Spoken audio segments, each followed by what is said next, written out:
Hey folks, welcome back. So today we're going to be doing a little bit of work here in the high tunnel.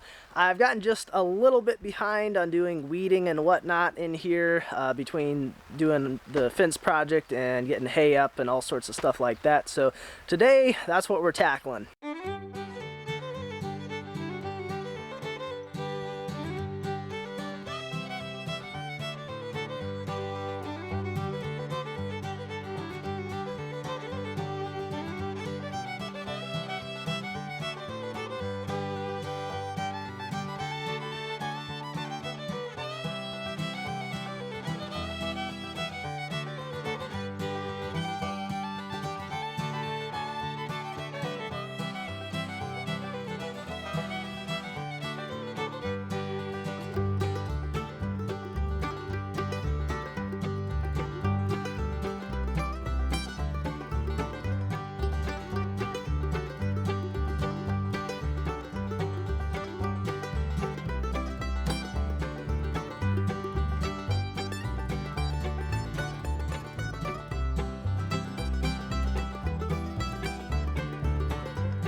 While we're getting there, I got the all the herbs done, the onions, the carrots, and I just did the couple watermelon plants that I got back here.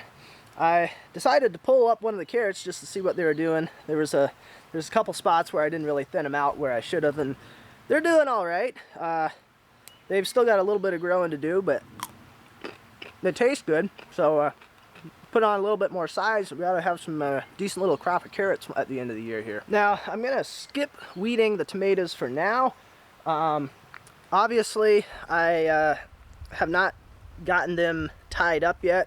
I should be getting some clips for tying them to string, and then I'll run the string up to the cross members on the high tunnel arches.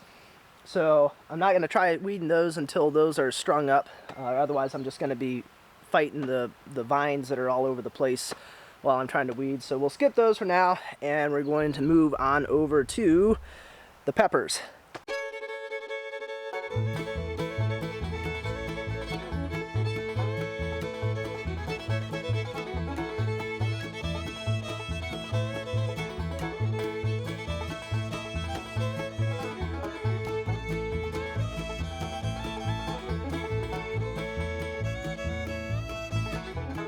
Alright, so my little clippy things came in for tying up the tomato plants, and all it is just a little thing that comes together like that, and it snaps and it makes a little loop. So this will hold your tomato vine to a string that you've got running up through there, and then that keeps your tomatoes growing up instead of spreading out. So I've got a few 2x4s laying over here. We're gonna stick those up in the little cross braces, and that'll give us something to run the string around. I think I'm just gonna use a little bit of baler twine. It's relatively strong and thin and cheapish.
Alrighty, well, we got all of these things tied up.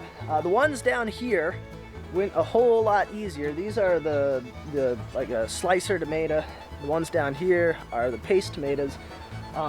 These didn't have nearly as many, I don't know what vines or stalks or whatever you want to call them. So these were easier to do, and they also aren't nearly as bushy.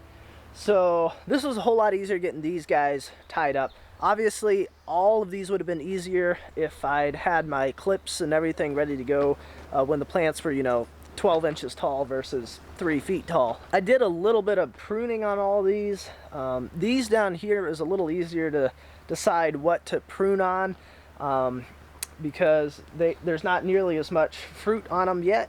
So it was easier to say, well, this little one over here's, you know, a little bit extra. There's nothing growing on it. We'll just cut that one off.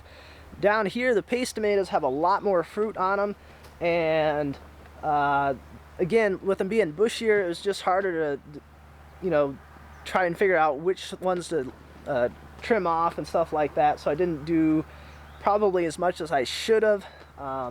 Again, if I got into it earlier, it probably would have been easier because you could have started training those main vines up your strings, and then anything that started branching off too much off of those, you know, 4 or 5 that you choose, just prune those back. But at this point, they're kind of a mess. So I guess this will be something for next year to try again, try starting with it earlier and see if I can't do a better job with it. So at this point, I'm gonna grab the string trimmer and I want to go around the edges of the high tunnel and get all this stuff lopped back. Part of the reason for that is that, of course, I don't want that stuff going to seed and having that blowing into the high tunnel and getting a whole bunch more grass seed and weed seed and stuff like that in there. So I want to try knocking back, I don't know, 2 or 3 feet back from the high tunnel, try and prevent any of that stuff getting in here.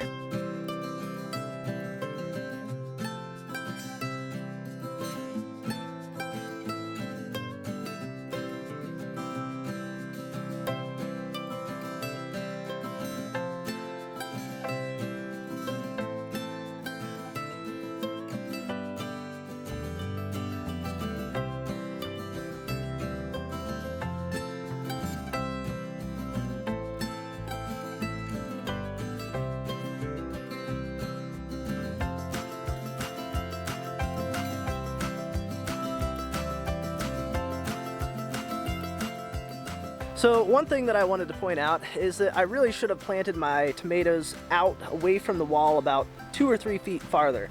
And I think you can kind of see the baling twine, how it kind of slants out this way. And that's because my cross pieces only come over so far. So in order to tie up to them, it's kind of leaning out towards the middle of the high tunnel. So just something to keep in mind for next year, that I should kind of see where those are at so that I can have my tomatoes growing up instead of slanted. So that is going to be it for today's video. As always, I appreciate you guys watching, and I will see you next time.